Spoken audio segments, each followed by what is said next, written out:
Hi, you alright, Johnny? I'm good, thanks, Johnny. Johnny and Johnny, how are Yeah, you? Johnny and Johnny. Nice. So, I've been in the NHS for 13 years as a patient, and you were in it for how long as a nurse? I've been in the NHS for 11 years as a nurse. 11 years, yes. yeah. And so what's been going on with you recently then? So basically I resigned and finished in May after spending the last sort of like 18 months trying to speak out about my concerns with the mandate. I was kind of doing my own research, using the same doctors and the same sort of scientists that I'd used to pass my nursing degree, and then presenting this information through letters and emails to the matrons, to management, to my local MP, to the Health Council, the lead consultant for immunology and virology, just basically voicing my concerns, just saying that I think this is not how it appears to be, and basically they just kind of censored me and said that I was only allowed to look and listen to these doctors that were kind of sent down from a select few scientists, whereas there was like so much more information that was out there which wasn't being brought to the table. So yeah, I mean, after months and months, it got me upset and quite anxious, so I kind of had to put my own sort of health first and resign. Yeah, I couldn't be a part of something which was being sort of organised this way. Yeah, just huge censorship, just being silenced, and I could see that there was things that were wrong. My point that I was trying to get across was that informed consent was being breached. Yeah. So basically, I was told that I needed to train to give the. But then I didn't feel comfortable actually with the fact that we weren't gaining informed consent. So informed consent means that whatever drug that we give to a patient, they have to be given all the information about the side effects, about what's in it, and that wasn't happening, and I felt really uncomfortable with that. And I tried to do my bit and tried to speak out about it, but it was falling on deaf ears, man. So I left. It made me poorly enough to sort of, I had to go on the sick for a couple of months, and then I left because it was just too much. So stressful. Yeah. And how did they react to you? Did they suggest anything to you for how to deal with your illnesses? Yeah, basically I was told that I shouldn't really read everything and believe everything on Facebook, even when it wasn't even Facebook. It wasn't that. It was medical journals and medical papers, scientists, and yeah, they just basically thought I was a bit mad and I was a bit of a conspiracy theorist, and they basically tried to sort of usher me to a doctor to see a GP, and suggested that I might need to take pills for it, which really upset me. I didn't need pills. I needed somebody to listen to what I was trying to say. So they suggested that. Sorry about the traffic noise. They suggested that you be medicated for noticing that there was over-medication occurring. Yeah. And you would have been over-medicated yourself as a response. Yeah. I didn't need pills. I needed people to listen and to be able to look at all the information.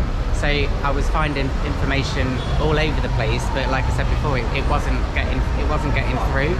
And the scripts that go through the NHS that tell people how to deal with certain patients, there was like even, sort of coercion sort of scripts to convince, okay, so if they're old, then convince them that they're doing it for their country, and they play on that side of things. And then obviously for the young people, if you get the vaccine, then you'll be able to see your friends and you'll be able to go out and stuff. So there was just massive coercion. I just didn't want anything to do with it. That's not the human rights. That's not what I believe in.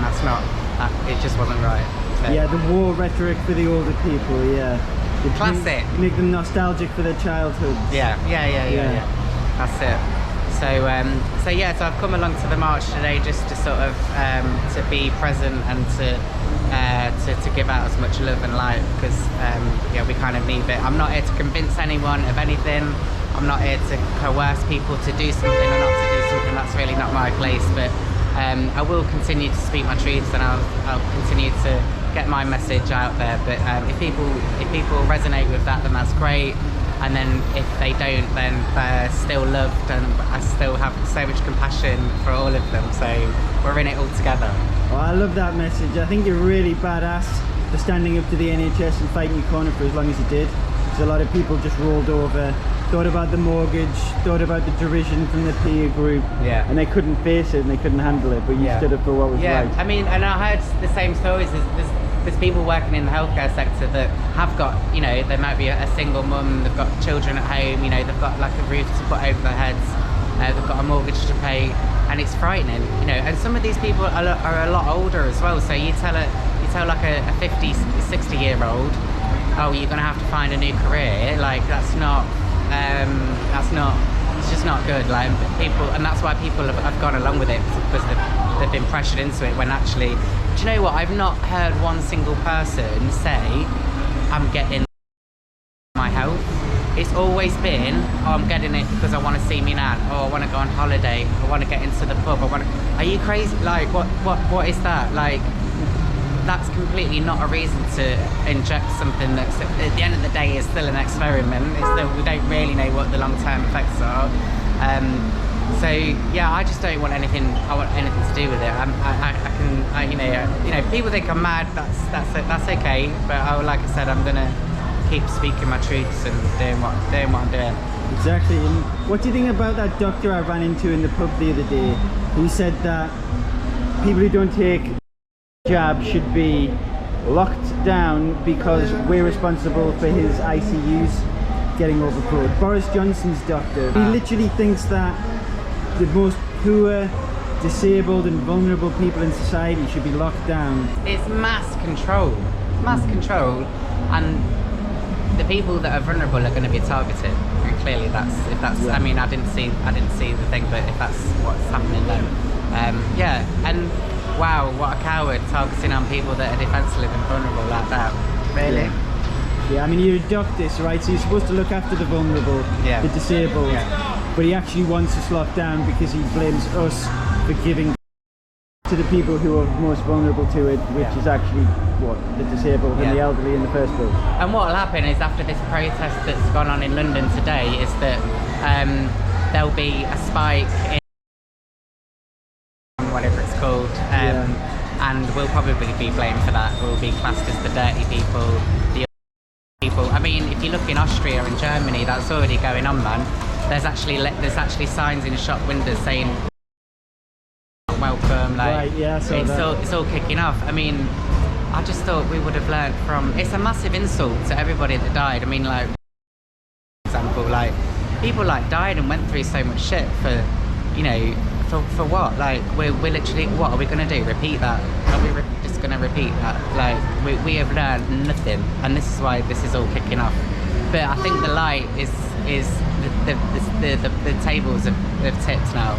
The scales have tipped, and there's more people that are asking questions, and there's more people that are sort of awakened to the illusion that we're in. And it's one big illusion that we're all in, and it's cleverly done. But the light is winning.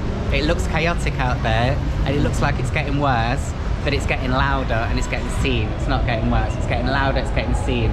Because when something's losing its light, someone's losing its power, it shouts louder, it gets louder. Yeah, rage against the dying of the light. Yeah, and then your light might actually flourish rather than going out. Yeah, that's how I feel, absolutely. Well, Jonny, that was an absolutely excellent interview. Thank you so much for that. Thank you so much for doing what you're doing. Yeah. You are good enough and worth it. You are safe and incredibly loved. Oh, brilliant. Thank you, Jonny. Right back at you. You're a badass. Cool. Thank you, mate.